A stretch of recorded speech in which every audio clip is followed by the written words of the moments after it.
Okay, this is day 131.3, new computer. We'll see how this works with Camtasia. One of the movies that depicts the first air cavalry is Apocalypse Now with this Ride of the Valkyries. If you don't remember it, here they are.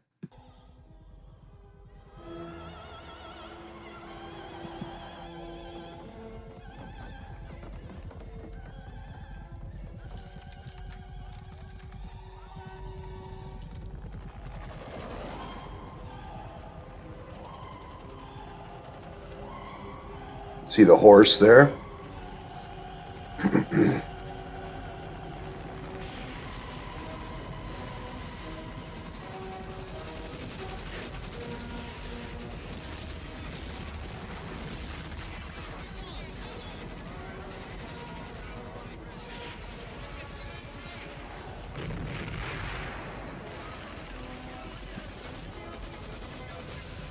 And you get the idea. Indiscriminate shoot 'em up, and of course, war is ugly. But the first Air Cav, I think, would say they're proud of this film, proud of this depiction. They've always been kind of cavalier cavalry, if you will.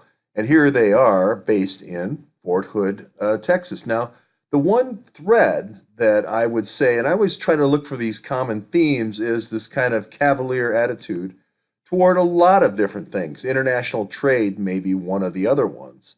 So let's look at one of the ports for the first ever cavalry, and that's the Port Arthur here in Beaumont, Texas. Strangely enough, also the place where Javid, our famous Javid from our story, is located. So here's Port Arthur. You can see there's the First Air Cavalry, the birds of First Air Cav down there by Port Arthur, and you can see obviously that they've also got quite a out of the way location in Beaumont, Texas, where they do a lot of material, shipping a lot of material for our wars, especially in Vietnam and then war since then.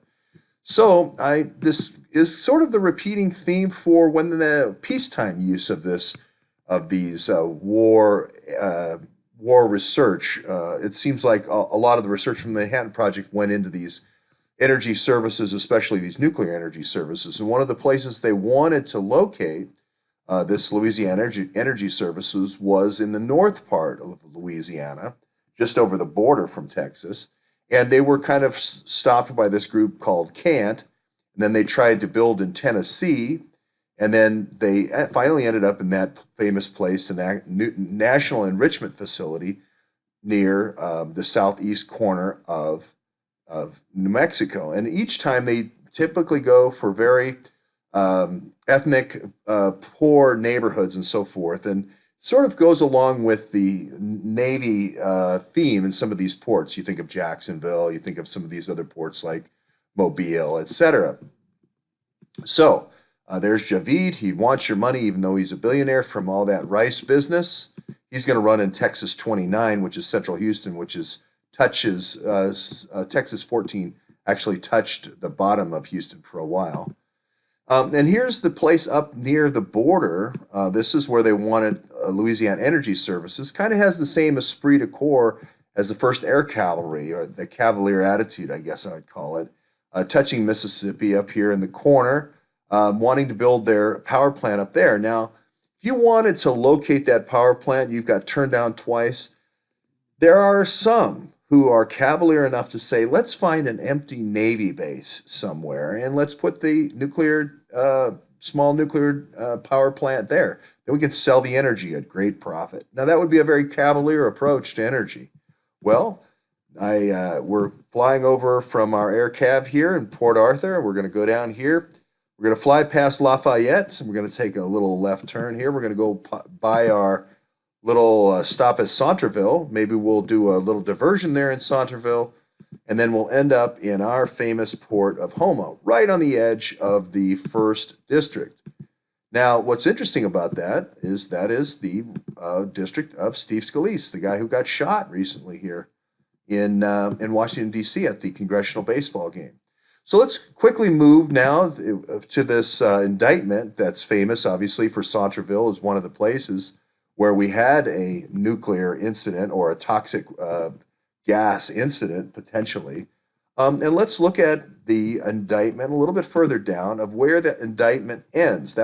It started in 2014 and created all these organizations like Not My President, Trump is Not My President, and so forth, and used all these different organizations and emails and did phishing attacks. Now, if you read the indictment, it says that they get $1.2 million a month, but in congressional testimony, it said they only spent $46,000 of that on testimony. Now, the question I ask is, did this money from organizations like Trump, Not My President, and so forth go into slush funds to be fed back into our Awan representatives like Javid will be, right? So like Texas 14 will be. And will they go back into feeding congressional districts that get our Blackberries, that get our port Blackberries for running ports like Port Arthur? Don't know, but it just seems that way. It just seems to kind of jump out. And then finally, I'll wrap up on this. And remember, that was a 2-year fundraising effort. It ends up after the election is over, and they do their anti-Trump speech in New York.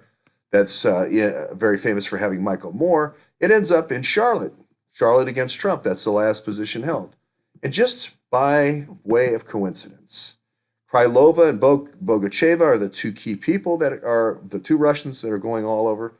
We end up very close to the home of Anna Krylova, who happens to be a history professor at Duke.